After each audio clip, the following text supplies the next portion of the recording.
Hello दोस्तों, कैसे हैं आप। आपका अपने चैनल में स्वागत है। उम्मीद करते हैं आप लोग अच्छी तरह से होंगे। आज आपके लिए मैं बहुत ही महत्वपूर्ण टॉपिक को लेकर आया हूँ। अधिकतर एग्जामों में माध्य, मध्यिका और बहुलक से संबंधित प्रश्नों को पूछे जाते हैं। 1 से 2 प्रश्न तो आपको हर एग्जाम में मिलेंगे, चाहे आप रेलवे का एग्जाम दें, चाहे आप एसएससी का एग्जाम दें। तो किस तरह इन प्रश्नों को हल करते हैं, क्या इन्हें निकालने की तरकीब है, तो आइए अब इन प्रश्नों को हल करके देखते हैं।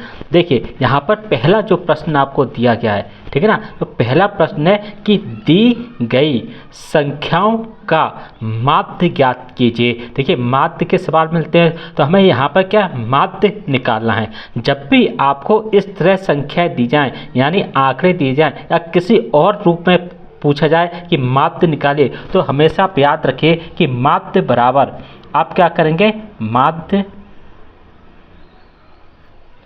ठीक है, माध्य बराबर जितनी भी संख्याएं दी हैं आप इन संख्याओं को आपस में जोड़ दीजिए। जैसे 1 + 9 + 7 + 3 + 5 + 5 + 6 + 4 + 2 + 8 जोड़ दिया आपने। अब क्या करेंगे, अब जितनी भी संख्याएं दी हुई हैं, ठीक है ना, जितनी भी संख्याएं दी हुई हैं यानी कितनी है, 1 2 3 4 5 6 7 8 9 10, यानी 10 दी हुई हैं। तो यहाँ पर क्या लिखते हैं, हम इन संख्याओं को टोटल नंबर लिख देंगे, यहाँ पर हुई 10, ठीक है ना। अब हम क्या करेंगे, इन सभी को जोड़ लेंगे। तो कितना हो गया, 9 और 1 10, 10 और 7 17, 17 और 3 20, 20 और 5 25 और 25 5 30, 30 और 6 36, 4 40, 2 42, 8 50, यानी टोटल कितना हो गया आपका, 50 हो गया, ठीक है ना। अब यहाँ पर कितना है, 10 है। 10 से इसे हम काट देंगे, कितनी बार कटेगा, ये आपका कटेगा 5 बार। तो हमारा जो माध्य हो गया है, हमारा जो माध्य हो गया वो कितना निकल के आया, 5 निकल के आया। और यही हमारा जो है ना वो आंसर है। ऑप्शन में देखेंगे ना तो 3 नंबर के ऑप्शन में आपका 5 है, तो इस 3 नंबर के ऑप्शन को हम लोग टिक कर देंगे। तो दोस्तों, एग्जाम में जब भी माध्य का सवाल आए तो आपको इसी तरह ही इस माध्य के सवाल को हल करना है। उम्मीद करते हैं आप लोग अच्छी तरह से समझ गए होंगे। अब आइए दूसरा सवाल देखते हैं। दूसरे सवाल में आपसे ये दिया गया है कि दी गई संख्याओं की मध्यिका ज्ञात कीजिए, यानी यहाँ पर हमें मध्यिका निकालने की, मध्यिका कैसे निकाला जाता है।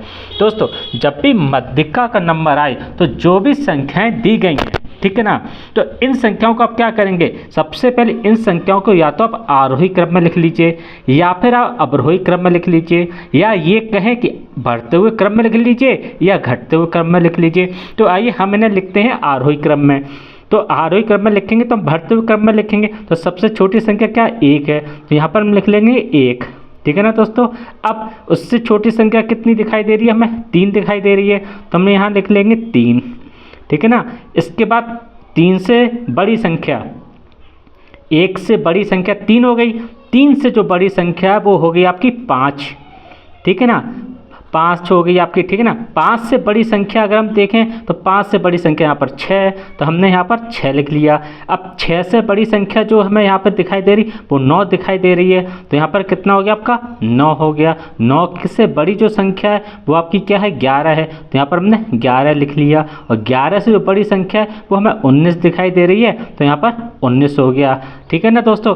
अब आप देखिए माध्य कैसे निकालते हैं। देखिए, माध्यिका का मतलब ही है मध्यिका, तो हम कैसे निकालते हैं। देखिए, यहाँ से हम जो 3 यहाँ पर जोड़े हो गए, 3 यहाँ पर जोड़े हो गए, जो बीच का बच जाता है, ठीक है ना, जो अंक संख्या बीच की बच जाती है वही हमारी मध्यिका कहलाती है। तो हमारी जो मध्यिका हो गई है, यानी हम जो मध्यिका की बात करें तो हमारी यहाँ पर मध्यिका क्या हो गई है, हमारी यहाँ पर मध्यिका हो गई है 6, और यही हमारा जो है ना वो आंसर है। ऑप्शन में देखेंगे 2 नंबर पे आप 6 तो 2 नंबर के ऑप्शन को टिक कर देंगे।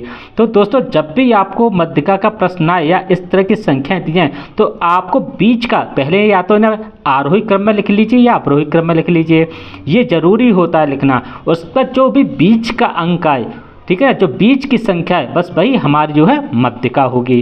ठीक है ना।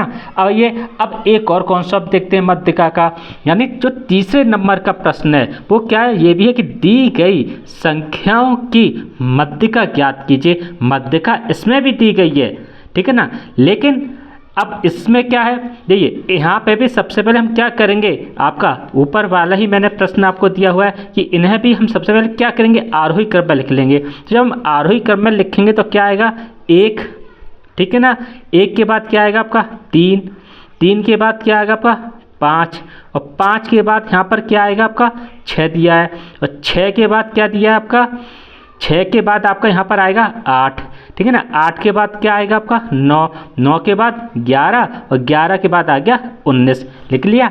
अब देखिए यहाँ पर भी हम क्या करेंगे, देखिए ऊपर तो क्या था कि हमें ऊपर क्या था, ऊपर अगर आपने देखा था, ऊपर आपने जब देखा था तो ऊपर क्या था कि यहाँ पर 3 अंक दिए गए थे, यहाँ पर 3 अंक दिए गए थे, और यहाँ पर एक बीच का बच गया था, तो हमारी ये मध्यिका हो गई। लेकिन अब इस सवाल में क्या है दोस्तों, इस सवाल में ये है कि देखिए यहाँ से अगर आप जोड़े बनाएंगे तो यहाँ से भी आपके 4 जोड़े बन गए, और यहाँ से भी आपके 4 जोड़े बन गए, तो बीच का तो कोई है ही नहीं।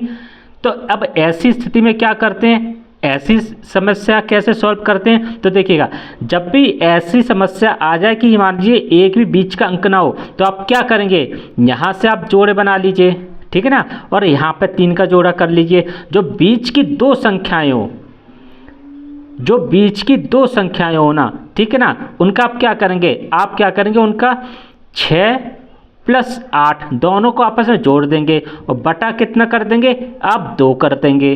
तो कितना बच गया आपका, यहाँ पर अगर हम बात करें तो 8 और 6 आपका 14 हो गया, और 14 में 2 का भाग जाएगा, 2 सत्ते 14। तो यहाँ पर हमारी जो मध्यिका हो गई, हमारी यहाँ पर जो आपकी मध्यिका हो गई वो कितनी होगी दोस्तों, यहाँ पर जो हमारी मध्यिका होगी वो हो गई है 7, ठीक है ना दोस्तों। यही हमारा जो आंसर है। ऑप्शन में देखेंगे तो 3 नंबर के ऑप्शन पर 7 है, तो 3 नंबर के ऑप्शन को हम लोग टिक कर देंगे। तो दोस्तों आपने देखा कि मध्यिका के सवाल जो है ना 2 तरह से पूछे जाते हैं। एक तो उस तरह से पूछा जाता है जब सिंगल बच जाता है, और एक ये है कि इसमें डबल बच जाता है। तो आपको ये दोनों ही कॉन्सेप्ट पर ध्यान रखने हैं कि हम किस तरह प्रश्नों को हल करें, ठीक है ना दोस्तों। आइए अगला प्रश्न देखते हैं दोस्तों, जो 4 नंबर का प्रश्न है, ठीक है ना, 4 नंबर का प्रश्न है, ये बहुलक का प्रश्न है, यानी दी गई संख्याओं का बहुलक ज्ञात कीजिए, ठीक है ना। यहाँ पर हमें क्या निकालना है, बहुलक निकालना है, ठीक है ना। देखिए बहुलक के नाम से ही है कि बहु तो यानी जो संख्या बहुत बार आए वही आपकी बहुलक हो गई। अब आप यहाँ पर देखिए कि कौन सी ऐसी संख्या जो सबसे ज़्यादा बार आई है, यानी जो नंबर दिए गए हैं इनमें कौन सी ऐसी संख्या है जो सबसे ज़्यादा बार आई है। तो देखिए यहाँ पर अगर हम बात करें 2 का, तो 2 तो यहाँ पर सिर्फ एक ही बार आया हुआ है, ठीक है ना। अगर हम यहाँ पर बात करें 4 की, तो 4 यहाँ पर कितनी बार आया आपका, 4 यहाँ पर आया है आपका 2 बार, एक ये हो गया 4 और एक ये हो गया 4। अगर 5 की बात करें तो 5 कितनी बार आया, 5 1 और 5 2, और आपका 5 आया 3 बार, तो यानी 5 कितनी बार आया आपका, 5 आया आपका 3 बार, ठीक है ना। अब हम बात करेंगे यहाँ पर 6 जो है वो आपका एक ही बार आया हुआ है, यानी बात करें 3 नंबर की, 3 नंबर जो वो आपका एक बार यहाँ पर आया हुआ है, ठीक है ना। एक 3 नंबर यहाँ पर आया हुआ है, तो 3 कितनी बार यहाँ पर आया हुआ है, 3 यहाँ पर आया हुआ है आपका 2 बार, ठीक है ना दोस्तों। इसके बाद 7 जो है वो एक ही बार आया हुआ है, 1 जो है वो आपका एक ही बार आया हुआ है। इसके अलावा आपका जो अंक 6 जो है वो 6 भी आपका एक ही बार आया हुआ है, तो यानी 4 जो है वो 2 बार आया है, 5 जो है 3 बार आया, और 3 जो है वो 2 बार आया है। तो सबसे ज़्यादा बार कौन आया, सबसे ज़्यादा बार जो है वो 3 आया हुआ है, ठीक है ना। तो दोस्तों ये जो यहाँ का बहुलक होगा वो आपका क्या होगा, 5 नंबर होगा बहुलक, ठीक है ना। यानी जो सबसे ज़्यादा बार है, यानी जो बहुलक होगा हमारा, ठीक है ना, तो बहुलक होगा वो क्या होगा, यानी 5 नंबर होगा, क्योंकि 5 नंबर जो है ना, 5 संख्या वो सबसे ज़्यादा बार आई हुई है, यानी 3 बार आई हुई है, ठीक है ना। तो दोस्तों आप ऑप्शन में देखेंगे 3 नंबर और 5 है, तो 3 नंबर के ऑप्शन को हम लोग टिक कर देंगे, हमारा सही आंसर दोस्तों। तो इस तरह जब भी आपको इस तरह की संख्याएं दी जाएं तो बहुलक निकालना हो तो आप तुरंत वो संख्या देखिए जो सबसे ज़्यादा बार आई हुई है, वही संख्या जो होगी वो आपकी बहुलक कहलाएगी। अगला क्वेश्चन देखते हैं दोस्तों। अगला जो 5 नंबर का क्वेश्चन है, ये कह रहा है आपसे कि दी गई संख्याओं का परसर ज्ञात कीजिए। यानी यहाँ पर हमें जो है ना परसर निकालना है। परसर का मतलब क्या होता है? रेंज। रेंज का मतलब होता है फैलाव, यानी संख्याओं का फैलाव जो है ना कहाँ तक है। तो जब भी हमें परसर निकालना हो दोस्तों और इस तरह की हमें संख्याएं दी जाएं तो अब क्या करेंगे, यहाँ आप लिखेंगे परसर, परसर बराबर सबसे बड़ी संख्या, सबसे बड़ी संख्या, ठीक है ना, माइनस सबसे छोटी संख्या, ठीक है ना दोस्तों। सबसे बड़ी संख्या, सबसे बड़ी संख्या और सबसे छोटी संख्या। अब आप देखिएगा यहाँ पर सबसे बड़ी संख्या कौन सी है। यहाँ पर अगर आप देखेंगे तो सबसे बड़ी संख्या जो है वो हमें जो है 9 दिखाई दे रही है, ठीक है ना। तो यहाँ पर हो गया 9, ठीक है ना, और माइनस हो गया। सबसे छोटी संख्या अगर आप यहाँ पर देखेंगे तो यहाँ पर सबसे छोटी संख्या हमें 3 दिखाई दे रही है, तो यहाँ पर लिखेंगे 3। तो हमारा जो परसर निकल के आएगा वो 9 में से 3 गया, 6 बचा। तो हमारा जो परसर निकल के आएगा ना वो 6 निकल के आएगा। ऑप्शन में देखेंगे 3 नंबर के ऑप्शन 6 है, तो 3 नंबर के ऑप्शन को टिक कर देंगे। तो दोस्तों इस तरह जब भी परसर पूछा जाए और इस तरह से आपको संख्या दी जाए तो आप बस इतना कीजिए कि परसर बराबर सबसे बड़ी संख्या माइनस सबसे छोटी संख्या, और यहाँ से आपका आंसर आ जाएगा। तो दोस्तों आपको इस वीडियो में मैंने माध्य, मध्यिका, ठीक है ना, बहुलक और परसर निकालना सिखाया हुआ है, और इसके प्रश्न आपको हर हालत में एग्जाम में 1 से 2 मिलते ही हैं। तो दोस्तों आपको हमारा अगर वीडियो अच्छा लगे तो आप इसे लाइक ज़रूर कर दीजिएगा दोस्तों। लाइक के साथ साथ आप इसे शेयर ज़रूर कर दीजिएगा, और शेयर करने के साथ साथ आप इसे सब्सक्राइब ज़रूर कर दीजिएगा दोस्तों, क्योंकि अगर आप सब्सक्राइब करेंगे तो हमारा भी जो है मनोबल आगे बढ़ेगा, और हम आपके लिए इसी तरह ही अच्छे अच्छे वीडियो लाते रहेंगे जो आपको कुछ ना कुछ सिखाएंगे। धन्यवाद दोस्तों।